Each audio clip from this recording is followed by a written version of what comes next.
श्री शंकर शिक्षायतन वैदिक शोध संस्थान के अनुसंधान में हम सभी अपनी एक ज्ञान यात्रा ले रहे हैं।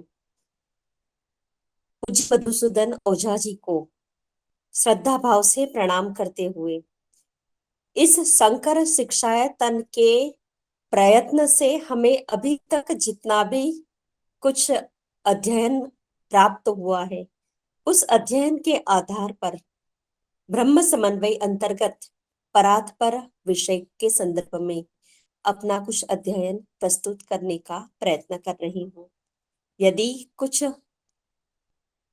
क्षति हो, मेरे अर्थघटन में कुछ क्षति हो, तो प्रथम से मैं क्षमा याचना करती हूँ, क्योंकि विषय बहुत ही गहन है और इसमें अगर आचमन भी लेना तो भी हम सद्भाग्यशाली है कि इस विषय में हम कुछ प्रवेश कर सकते हैं। प्रोफेसर संतोष कुमार जी ने इस विषय की संपूर्ण गाइडलाइन आउटलाइन द्वारा हमें परात्पर विषय का उपस्थापन कराया है और प्रोफेसर गणेश जी ने इस अगाध ज्ञान समुद्र के अंदर डुबकी लगाकर जो मोती उन्होंने प्राप्त किए हैं, उन मोतियों को हमारे समक्ष प्रस्तुत किया। दोनों का सादर धन्यवाद करती हूँ और परात्पर अनुवाक ज्ञान के समुद्र, जो ज्ञान का समुद्र है, उसे किंचित अंजलि रूप में आपके सामने प्रस्तुत करने का एक छोटा सा प्रयत्न करती हूँ। मेरा प्रयत्न है पूज्य मधुसूदन ओझा जी के जो संकल्प थे कि ये जो ब्रह्म ज्ञान है, वह ब्रह्म ज्ञान समस्त लोगों के पास बहुत ही सरल रूप से पहुंचना चाहिए। तो उस प्रयोजन के साथ इसका जो अध्ययन है उसे प्रस्तुत करती हूँ। वेद ही एकमात्र स्वतः प्रमाण शास्त्र है, अतः शास्त्र हित शासनात् अर्थात हितोपदेष्टा को शास्त्र कहते हैं। इस उक्ति के अनुसार वेद सभी मनुष्यों के हित का उपदेश देता है। मनुष्य सामान्यतया बाह्यदर्शी होता है, क्योंकि स्वभाव से ही उसकी इंद्रियां बहिर्मुखी होती है।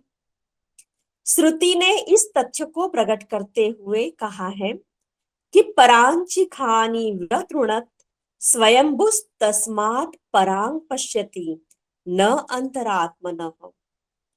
अर्थात विधाता ने मन इंद्रियों को बहिर्मुख बनाया है और इसीलिए मनुष्य बाहर देखता है, अंतरात्मा को नहीं देखता।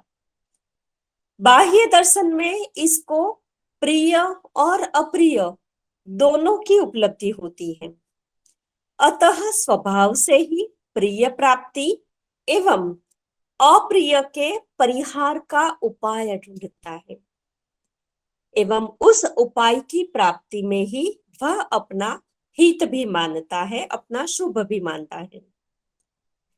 मनुष्य को उसकी हित सिद्धि के लिए हमारे वेदों में, ब्राह्मण ग्रंथों में जो विधि कांड है, तो वह सत्कर्मों का एवं उपासनाओं का विधान करता है। भाव यह है कि बाह्यदर्शी सकामी मनुष्य वेद विहित सत्कर्मों एवं उपासनाओं का अधिकारी होता है। शास्त्रीय यश, जप, तप, व्रत, दान आदि सत्कर्मों का एवं देवों की आराधना आदि उपासनाओं का यह वैशिष्ट्य है कि मनुष्य को उसकी अभिष्ट फल प्राप्ति के साथ साथ उसके अंतःकरण का भी शोधन होता है। इस जन्म या पूर्व जन्म हमारे जो सत्कर्म है, हमारी उपासनाएं हैं, उसके फल स्वरूप विशुद्ध एवं स्वस्थ अंतःकरण वाले मनुष्य को संसार की जो क्षण भंगुरता है, असारता है, अनित्यता है, दुख रूपता है, उसका दृढ़ प्रत्यक्ष हो जाता है। ऐसी स्थिति में बाहर उसको अपना अभिष्ट सुख नहीं दिखाई देता है। जब सब अनुभव से लगता है कि ये मेरा अभिष्ट सुख नहीं है, और ऐसे जब वैराग्य भाव से आप्लवित तो हो जाता है, वैराग्य आदि साधनों से संपन्न मनुष्य उसे परम सत्य आत्मा की, परमात्मा तत्व की जिज्ञासा उत्पन्न होती है। और यह जिज्ञास्य तत्व जो है वही तत्व परात्पर है। इसके अनुसंधान का हेतु ब्रह्म समन्वय ग्रंथ में उपक्रम के रूप में हमें प्राप्त होता है। ब्रह्म के विषय में वेद, उपनिषद तथा ब्राह्मण ग्रंथ, आरण्यक ग्रंथ, दर्शन आदि ग्रंथों में पर्याप्त चिंतन हुआ है। तो प्रश्न यहाँ होता है कि पंडित मधुसूदन ओझा जी ने ब्रह्म के विषय में विशाल साहित्य की रचना करने का उद्यम क्यों किया, क्या आवश्यकता थी।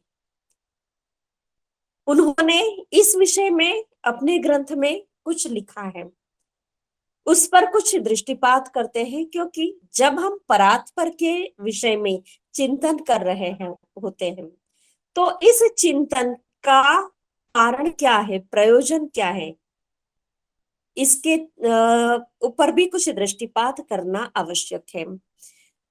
पूज्य ओझा जी कहते हैं कि आलस्य जिज्ञान तमो जरेण तिवाहितम ब्राह्मण वेद तत्वम मनः समुद्रे प्रतल अवगाहात् अन्वेषयतु तत्क्रियते प्रयत्नः। यथोदितं ब्राह्मणं वेदशास्त्रे क्वचित् स्फुटं क्वचित् अस्फुटं वा सर्वं तमर्थं नवयुक्तियोगाद् विलक्षण सम्प्रति लक्षयामि। आलोडिता यैः श्रमतो न वैदिका ग्रन्था न चेर अत्र समाहितं मनः सिद्धि च देव्यस्ति न येषु हठदर्हन्ति न इति अपेक्षयितुं कुतर्कतः। कुतर्क से इसे खंडित करने का प्रयत्न न करें। आलस्य और अज्ञान के अंधकार के कारण ब्राह्मण ग्रंथों एवं वेदों का जो तत्व अंतर्हित हो गया था, उसमें मानस समुद्र की गहराई में जाकर ढूंढने का प्रयास किया गया है।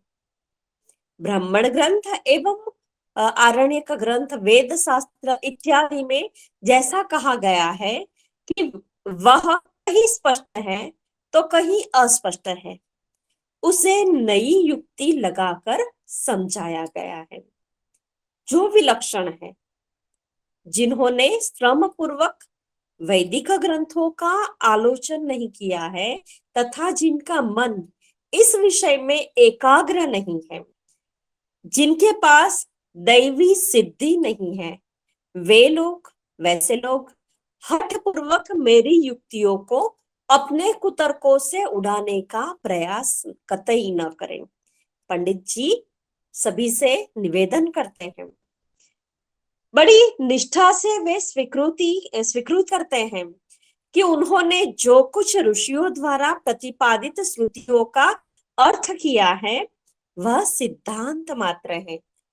उसका विज्ञान की दृष्टि से स्वयं परीक्षण नहीं किया गया है, केवल प्राचीन विषयों को श्रुतियों के प्रमाण द्वारा एवं युक्तियों के द्वारा नए ढंग से, ताकि नए समाज को, जो आने वाली पीढ़ी है, उसे समझ में आ सके, एक दृष्टि अवश्य मिल सके, एक भौतिक वैज्ञानिकों को संशोधन की दृष्टि अवश्य मिल सकती है, जो सूक्ष्म जगत के रहस्य खोलने में सक्षम हो सके। इस कारण से परात्पर के विज्ञान का अध्ययन हमें करना है। इससे जो हमारे मन में, हमारे जीवन के अनुभव के पश्चात हमारे पास कुछ आधिकारिकता प्राप्त हो जाती है, तब ब्रह्म की जिज्ञासा होती है। तो ब्रह्म की जिज्ञासा का जो हेतु है उसे बतलाते हुए ओझा जी कहते हैं कि जब हम दृश्यमान जगत पर दृष्टि डालते हैं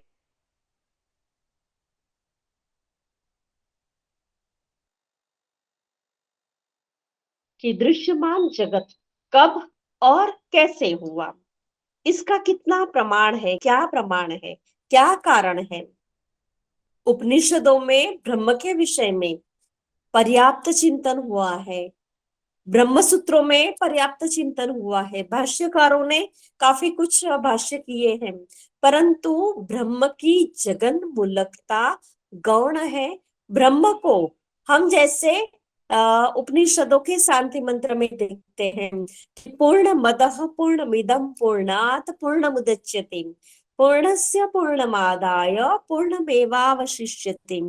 ये ब्रह्म का स्वरूप है, पर यहाँ उन्हें पूर्ण अवश्य कहा गया, परंतु उक्त क्रम की विज्ञानमयी पूर्णता की कमी को पूरा नहीं किया गया। पंडित मधुसूदन ओझा जी ने निर्विशेष ब्रह्म से क्षर ब्रह्म पर्यंत सृष्टि यात्रा का क्रमबद्ध विवेचन अपने ब्रह्म समन्वय ग्रंथ में किया है। अपने ब्रह्म सिद्धांत नामक ग्रंथ के प्रथम अधिकरण में वे लिखते हैं, यचेक मूलात फल पुष्प पर्ण प्रकांड शाखा विटपादि सिद्धि तथैव पश्यामि तदेक भावाद अनेक भावोद उदयनेन विश्वम। जैसे एक बीज के मूल से फल पुष्प आदि से भरा वृक्ष उत्पन्न होता है, पैदा होता है, वैसे ही इस एक ब्रह्म से यह सारा विश्व वृक्ष पैदा होता है।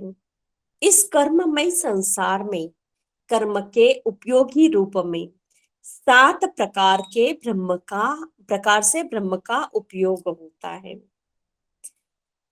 ब्रह्मास्ति तत् प्रत्यय साक्षिक रसप्रदम च पात्र विवर्ती लंबनम आलंबनम च आयतनम तथा मतम तद ब्रह्म।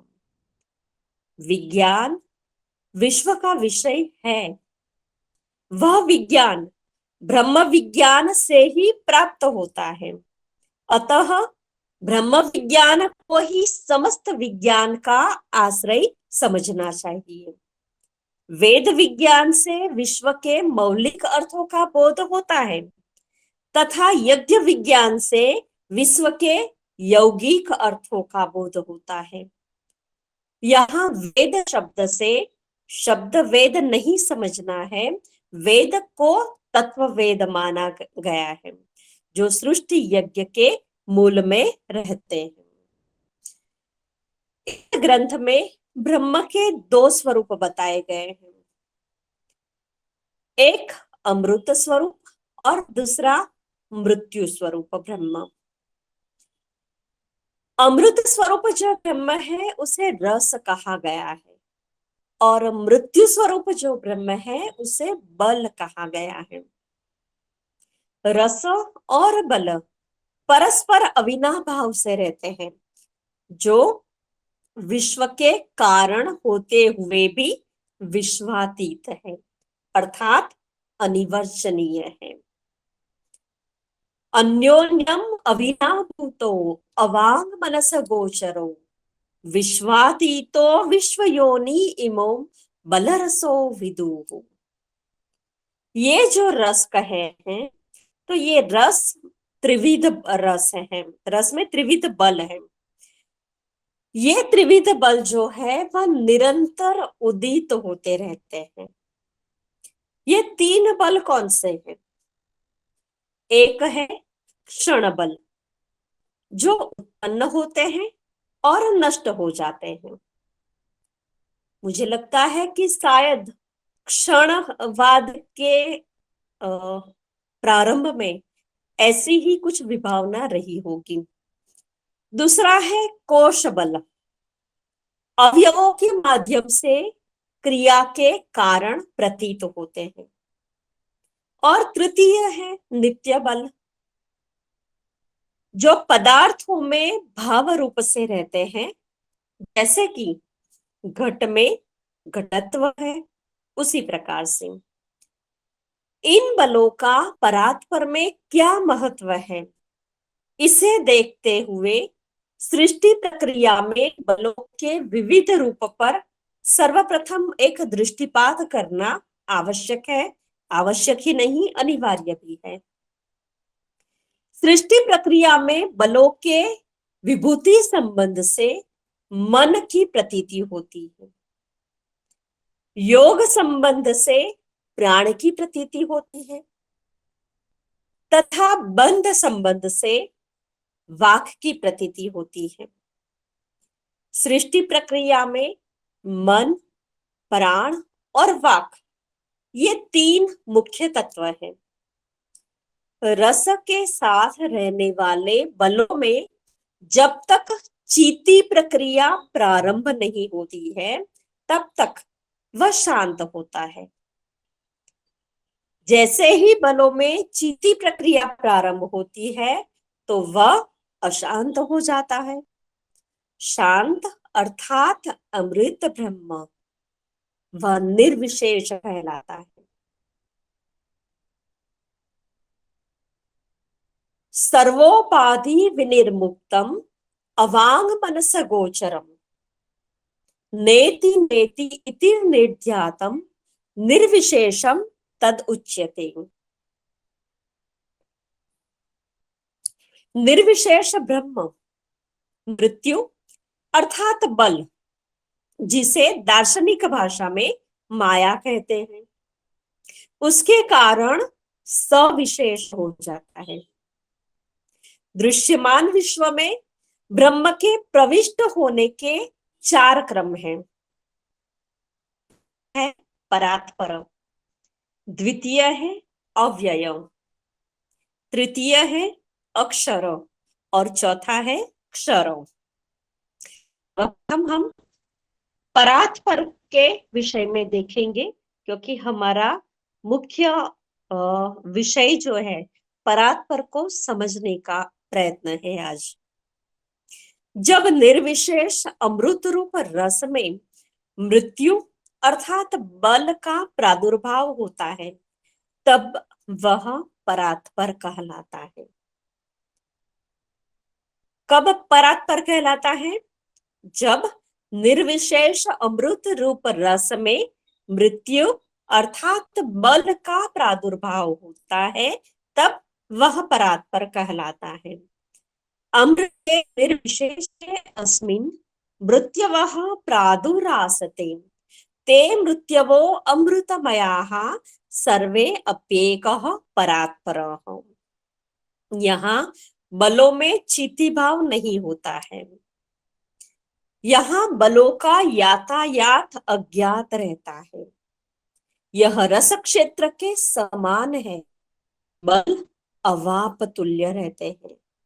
मधुसूदन जी कहते हैं, रसः क्षेत्र बलानिम अन्यावापाः परिकीर्तिताः आयान्ति यान्त्य विज्ञाताः रसवत क्षेत्रम परात्परम। परात्पर के त्रिविध रूप हैं। पहले दो व्याख्यानों में भी हमने इसका कुछ परिचय लिया है। प्रथम है भूमा, द्वितीय है अणिमा और तृतीय है विश्व। ये परात्पर के तीन रूप हैं। भूमा के विस्तार की सीमा नहीं है, वह अनंत है, बहुत विस्तृत है, उसका कहीं पर भी अंत नहीं है, अतः उसकी कोई सीमा नहीं है। अणिमा की लघुता तक पहुंचा नहीं जा सकता। उसकी लघुता कहाँ है? उसके मूल तक हम नहीं पहुंच सकते। केवल भूमा और केवल अणिमा दोनों अज्ञेय है, और इन दोनों के बीच में दिखाई देने वाला जो तृतीय रूप है विश्व, उसे ही जाना जा सकता है। छांदोग्योपनिषद में भूमा के संदर्भ में कहा है, यो वै भूमा तत्सुखम, न अल्पे सुखम अस्ति भूमेव सुखम, भूमात्वेव विजिज्ञासितव्य इति भूमानं भगवो विजिज्ञास इति। अस्य अर्थः शाङ्करभाष्यानुसारम् अस्ति, यो वै भूमा महान् निरतिशयं बहिः इति बहव इति पर्यायस्तत्सुखं, ततो अवक्त स अतिशयश्च अल्पम्, अतः तस्मिन् अल्पे सुखं नास्ति। अल्पत्व अधिक तृष्णा हेतुत्वात् तृष्णा च दुःख बीजत्वं ज्वरादि लोकै, तस्माद् युक्तं न अल्पे सुखम् अस्ति इति अतो भूमेव सुखम्, यतो हि संसारे यद् अनन्तम् अस्ति अंतर्हितम् अस्ति तदेव सुखम। पंडित जी कहते हैं कि भूमा च अणिमा च विश्वश्च त्रिधा भाव्य परात् परः, त्रिधापि सो अनवच्छिन्नः काल दिक् देशमानतः। भूमा में केंद्र और विस्तार का पता नहीं चलता, कहीं पर भी वह निस्सीम है, सीमा नहीं है उसकी। अणिमा में केंद्र, विस्तार और पिंड का ही पता नहीं चलता। विश्व को ही केंद्र, पिंड और विस्तार जाना जा सकता है, जो अस्थि, भांति और उपलब्धि रूप है। परात्पर माया से परिच्छिन्न न होने के कारण पुरुष नहीं कहलाता। अनंत जगदाधारः स एकः परमेश्वरः, न मायया परिच्छिन्नः तस्मान्न पुरुषो अस्ति सहम्। जहां बलों का बलों के साथ संसार बंधन होता है परंतु हृद ग्रंथि बंधन नहीं होता, उसे अव्यय पुरुष कहा गया है। अव्यय पुरुष की न मूर्ति है, न प्राण है, न मन है, परंतु वह समस्त भूतों की मूर्ति, प्राण और मन का आधार है। अव्यय में माया बल के कारण विद्या और अविद्या दो कलाएं नित्य रहती हैं, जो ज्ञान और कर्म रूप है। अव्यय को और भी कलाएं हैं, जो आनंद, विज्ञान, मन, प्राण और वाक कही गई है। इन पांचों कलाओं के कारण वह पंचकल पुरुष कहलाता है। आनंद शुद्ध ज्ञान है, विज्ञान कर्म निमित्त ज्ञान है, मन उच्छ्वासीय है जो सबका आलंबन है, प्राण क्षुब्ध कर्म है, वाक मूर्छित कर्म है, काममय मन अपनी इच्छा से सृष्टि को उत्पन्न करता है और नष्ट करता है। अव्यय में अनंत बलों की जो चीति होती है, उसके कारण, चीति के होने के कारण सृष्टि होती है और माया के कारण उसकी पुरुष संज्ञा होती है। अव्यय पुरुष के अनेक दहर होते हैं, परंतु अव्यय महापुरुष के भीतर 4 दहर पुरुष माने गए हैं। एक है ईश्वर, द्वितीय है अवतार, तृतीय है जीव और चौथा है परमाणु। इन 4 दहर पुरुषों के 3 धातु हैं, अव्यय, अक्षर और अक्षर। अव्यय की सृष्टि माइक होती है और अक्षर की सृष्टि कार्मिक होती है तथा अक्षर की सृष्टि वैकारिक होती है। अव्यय की जो 5 कलाएं हैं, उनमें 3 कलाओं का मुक्ति में विनियोग होता है और 3 का सृष्टि में विनियोग होता है, क्योंकि मन के 2 भाग हैं, एक मुक्ति साक्षी, एक सृष्टि साक्षी। अव्यय मनोमय, प्राणमय और वाग्मय धातुओं से अविद्या, विद्या, काम तथा कर्म द्वारा माइक सृष्टि का निर्माण करता है। इस अव्यय की विभूतियों के विषय में देखें तो अव्यय की ज्ञान ज्योति विभूति से चैतन्य की प्रतीति होती है, छंद विभूति से वस्तु विभाजन होता है, आलंबन विभूति से वह अंतर्यामी रूप में प्रतीत होता है। जैसे वायु के लिए आकाश, प्रवाह के लिए पात्र, तलवार के लिए कोश, मणि के लिए सूत्र आलंबन रूप में व्याप्त रहता है। परात्पर अव्यय ब्रह्म का आधा भाग जो है वह अमृत है और आधा भाग मर्त्य है। अमृत भाग अक्षर है और मर्त्य भाग अक्षर है।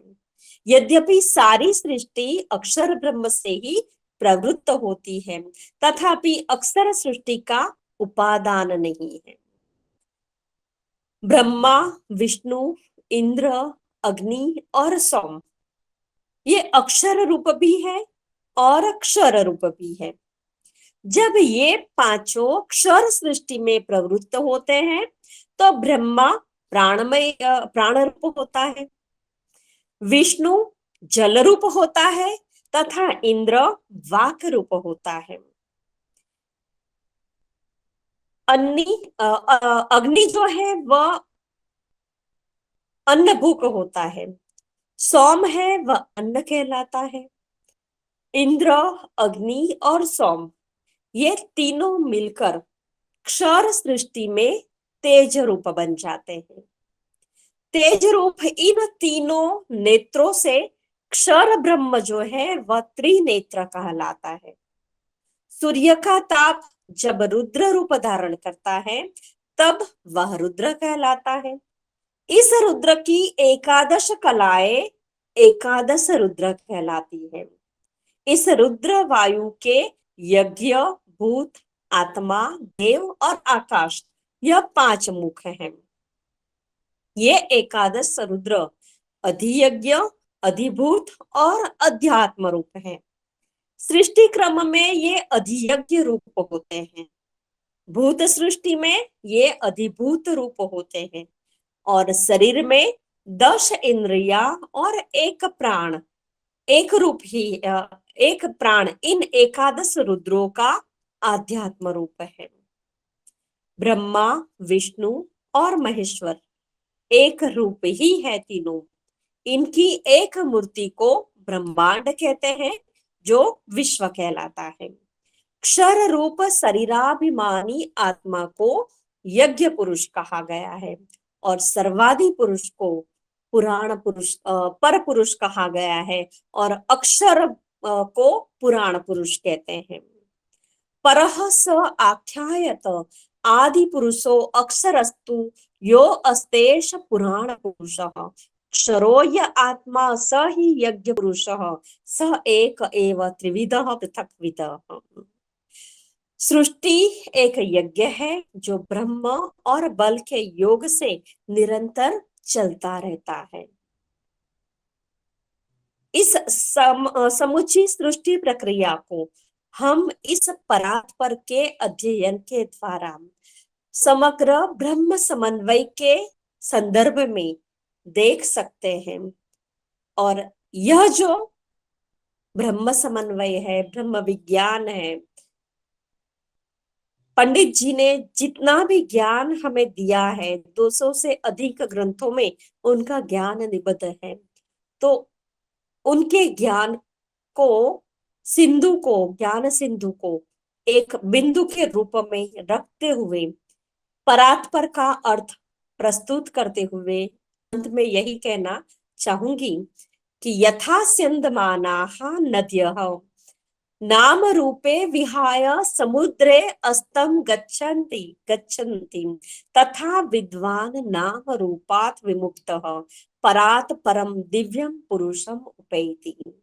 अर्थात जिस प्रकार प्रवाहित तो होती हुई नदियां अपने धाम समुद्र में पहुंच जाती है और अपने नाम तथा रूप को छोड़ देती है, उसी प्रकार विद्वान नाम तथा रूप से मुक्त होकर परात्पर परम दिव्य पुरुष को प्राप्त हो जाता है।